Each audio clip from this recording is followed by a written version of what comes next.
Hello guys, and welcome back to another video. Today we're going to be talking about an anime that is very underrated. Yes, I think all those varies are quite deserved in this case. It's not going to be some more obscure seasonal anime.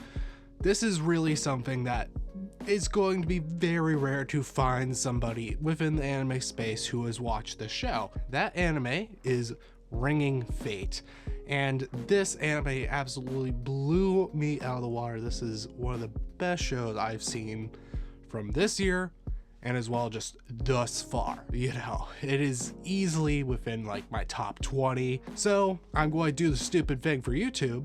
I'm going to tell you to watch it blind. If you can trust me enough to watch it blind, I think you will really enjoy it. Whenever you get convinced in this video, click off, I don't care, and go watch this show. Now, for those who actually want to know more about Ringing Fate, it's going to be a long synopsis. It's a complicated world. So pretty much everything is taking place in this world called Kong, and pretty much it's a form of afterlife. It's a fictional afterlife in this case. Depending on certain factors, you end up in certain places in certain situations. So the main thing, all the characters that we know, that we get to see the faces of, they have all come to this world. They have died in the real world, and they have a desire to go back and live their life. They have something incomplete and empty within their lives that they would actually want to go back into the real world and possibly complete it. For some reason, they don't have any desire. They could have lived a satisfying life or something, or just have no desire to go back into the world. They become weapons, and they don't really have, they are just used. They're objects that do hold memories of things that you can tap into. And the very last thing are cores. And cores pretty much do have this desire, but they are so morally irreprehensible. Like, they are just literally so terrible that they do not get turned to humans. They are pretty much a weapon that has a little bit more of like this evil spiritual thing that possesses whoever tries to use them. The last thing I have to explain is Chion. It is pretty much memories, and I'll just call it memories for the rest of this video. Pretty much when you go into the world, you get a certain amount of your memories from your like previous living life, and you get more depending on if you were a morally good character. So if you were generally pretty dubious, you're going to go into this world with really nothing to your name. But if you were a generally good person, you actually get some generous, like, you know, memories. You get a little bit of something going in. So in this world, everybody fights with mechs because of course it had to have its special anime spin. Everyone fights with mechs, and they're able to wager their memories pretty much in these fights. If you win enough of these, if you win all of your memories back, you get to go back into the real world. The downside is, if you lose all your memories, if you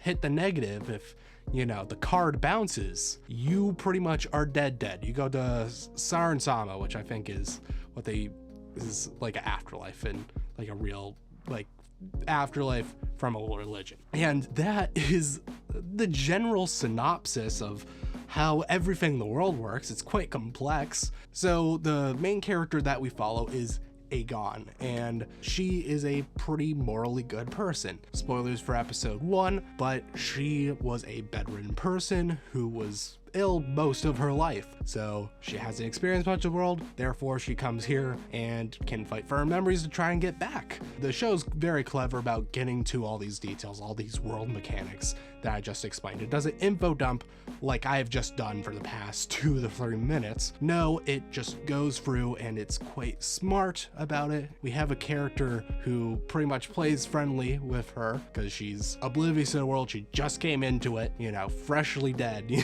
know. And it's like, hey, here's how things work, right?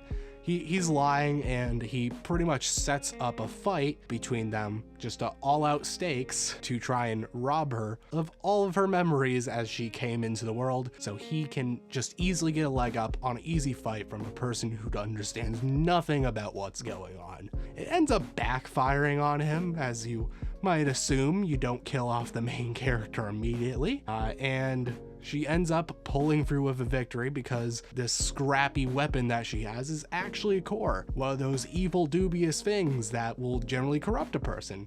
But in this case, it doesn't corrupt her for some reason, and she's able to pull through with the victory because the core ends up siding with her and being like, hey, let's get this sucker, all right? Let's beat his ass. That is pretty much all the setup that you need to know before I start speaking more substance to this series. For a somewhat derailment, I do want to talk particularly about the director of this work. I'm usually not huge on, following the particular artist. Generally, a lot of productions are a bigger whole, a bigger group of things, so I don't try to get very attached to one person, and I want to recognize the qualities of all the people who worked on it. But it's kind of clear that I think, at least in a writing perspective, a lot of qualities come from this director, who's also the original planner and scriptwriter for this show. He is probably one of the most popular anime Chinese directors there is, Haoling Li. You probably know him most likely from Link Click, which is the most popular Chinese anime that I think has made it to the Western world and has been recognized as this amazing masterpiece, and justly so. I've not really talked about Link Click ever. I might have brought it up on the channel once, definitely to no serious degree, but it is a freaking phenomenal show that is an absolute must watch. So if you've not watched Link Click, you definitely gotta go watch that. Click off this sucker because you're going to be way more entertained by that show. That's what he's probably most known for, but he's done a lot more adapted work as well that's still very popular. Heaven's Official Blessing, I'm pretty sure, is him. And there's other shows as well that are, I think, Daily Life of the Immortal King. A lot of the popular Chinese anime that have kind of breached the bubble have been directed by him. Link Click is particularly written, well, at least he's the main writer, the original plan, to say, as well as this show as well. I wanted to bring that up because these series are actually quite comparable, and he clearly has a distinctive style in how he wants to write. And hey, I fucking love it. He clearly has a thing where he likes to do series that have very complex systems, synopsis, but is overall able to really create a lot of scenarios with a lot of different nuances to have a bunch of different twists and surprises through the series, but also have just amazing narratives that are very human. He uses it to more tackle these very human elements that we would have to deal with. And I think that's why everyone loves Link Click as a work. You've probably watched it, you probably cried at points, you probably are absolutely floored and impressed by many of the elements within Link Click. And it's just duly just. To get a little bit spoiler heavy, so if you haven't watched it, haven't been updated, I'm going to talk about a little bit of season 2. Click off. I'll actually have bars. Whenever I have spoilers, I'll mark it on the timeline of the video. He is probably the one person that I've seen in anime do a really dark subject and do it with the subtlety and nuance to not make it inappropriate, because sometimes people think, oh yeah, dark maturity, it's always good. Sometimes you just go super dark and it's like, cool, you're 14, you're mentally 14, you're like, oh yeah, the edge. This series is able to really tackle such a deeper topic, and within season 2, with the villains, the characters with the pink hair, how they were able to handle a situation of domestic abuse in a realistic situation of a husband that's completely discontent with the relationship at this point, is just very skeptical that the wife is cheating and all this stuff, even if there really isn't any clear point, and just having certain issues with the children that are just causing him to boil over. It feels like a very real scenario that would come out in real life. And I think it especially talks to, I think, their landscape, their type of troubles within their culture. And it takes it very seriously. It has a bunch of outside characters to it. And I think how the our main characters, who are kind of thrust into this situation because of their powers to jump as it applies, handle it in this like super just well done way. It's such a good moment. Like, it's able to handle it so well. I've not seen any other thing handle, I think, such a dark topic with the proper levity and seriousness that Link Click has. It's very sad that it's only Link Click that has gotten all this love. I'm happy that at least a good work has gotten love. I'm very appreciative of that. But this is also a good work, and nobody's talking about it at all. Here I am to change that, because this show is probably doing even more different and unique things than Link Click was. I think this is actually going a bit more above and beyond. It's handling it in a similar nature, but doing it in very unique ways that you've probably never seen in anime before. How it's going about telling the story. I think the biggest thing of note when I say this is that it's actually a bit of a mixed medium. Its main animation is actually CGI models, which some people hate, but get over yourselves. But its other form of animation that I first saw, and I'm like, oh, what? And then they kept on doing it. I was surprised if I'd be a one-time thing as just a stylish motif and stuff. And that's by not even having animation. They just pull out the camera and shoot actual footage. Yes, this anime is not even fully an anime. It has a bunch of shot footage, and they use it when they're going into the memories of the people. When we are displaying the memories that happened of these real people, they show real people, which I think is so good at being first very different from everyone else, but also giving this new type of immersion. I think seeing these human faces and attaching it to a more human quality, that was a strength that film has so much over the medium of anime, that you need more of this ability to immerse yourself when you're watching anime. Film is much easier because you can look at a face and just try to imagine it as a person, compared to a drawing that you have to imagine as a person.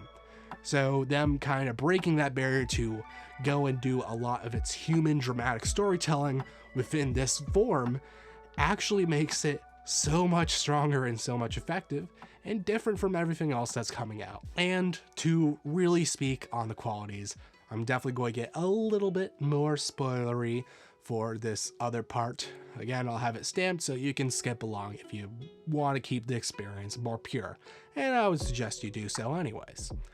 Now, to talk about episode that got me so fucking choked up in this one, episode 3 and into episode 4 as well. The mech fight between Stan and Sei. Oh man, it was a toughie.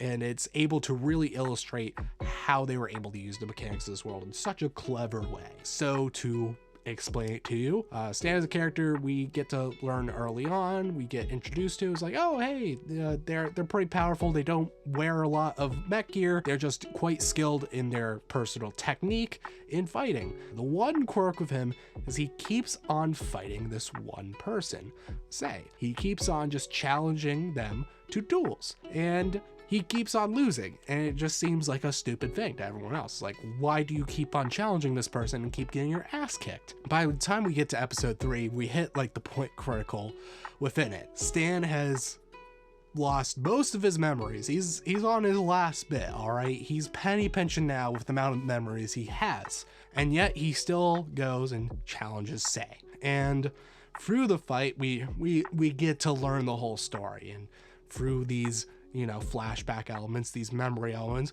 we're able to pick up on the whole story. Stan, why he was such a good technical boxer is because in his past life, he boxed professionally, but he did not get a lot of money from it. He has two things that he values. He values his boxing, that's something he loves, but he also loves his daughter. He has a daughter, and that's something that he really values, and that's the thing he fights for, really. Through this, we learn the tragic story that pretty much his daughter ends up getting some type of thing, a growth in her brain that is causing nerve damage and all this stuff, all this bad shit. So she needs imminent surgery to even try to have like a normal life. So he takes out some bad loans because he doesn't have a lot of money. He really scrapes as much as he can to try and actually pay for surgery for his daughter. And while trying to make it to the hospital, some people that he took a loan from go and kill the both of them. So that's how he ends up with Kong.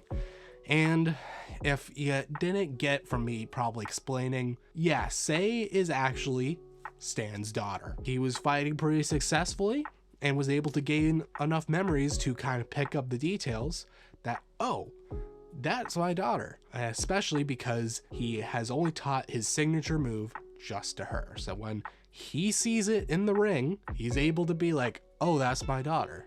So then his goal within Kong, his only goal, is to make it so she can have a life in the future. So his motive now is to just lose to her, to fight her and lose, so that all the memories that he was able to earn, she can give back to her. So through fighting and fighting, he loses his memories and doesn't even really know too much what he's fighting for.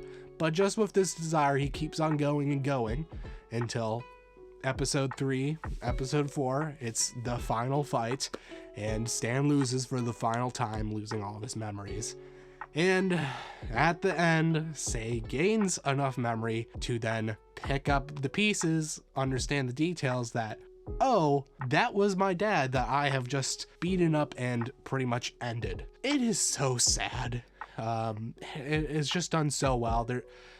I love its cinematography techniques of how it's been able to switch between memories. I love that one shot where it's just like the hands and then it fades between it. So good. So fucking good. But it already shows how it's able to cleverly use the concepts of its world, just like Link Click had done. And really expand itself. Get very human stories and make them nice, make them sad. It's doing a similar thing, and it's doing it in such a unique way. I think even more unique, a little bit more out of the box than what Link Click did. But yeah, I really hope this show ends up really building up, first getting a second season. I think that's going to be very important because this show does so much. I've already talked a lot about some good elements. I'm going to leave everything of like that second half to you. There's many great things. Characters you never expected to have stuff. Oh, they get stuff.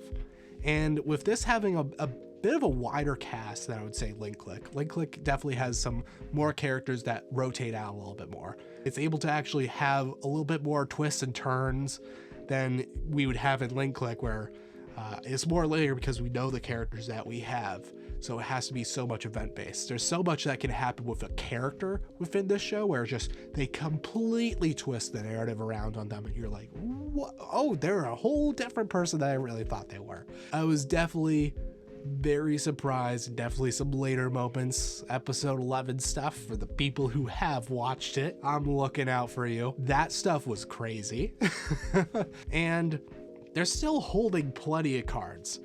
He knows how to end a season. He knows how to end a season, have some cards that's like, oh, I need to know. I need to know the information. Like the core 3, there's very little about his backstory. He's apparently this extremely morally terrible person, but we don't know much about it. We don't know what happened. And really, if you have not watched it, go watch it. It's completely free on YouTube from the official source. It's just right there. There's no excuses why you need to skip out on this one. You're doing yourself a disservice. And with that being said, thank you guys so much for watching. Hope you liked and enjoyed, and I'll see you guys in the next video. Goodbye.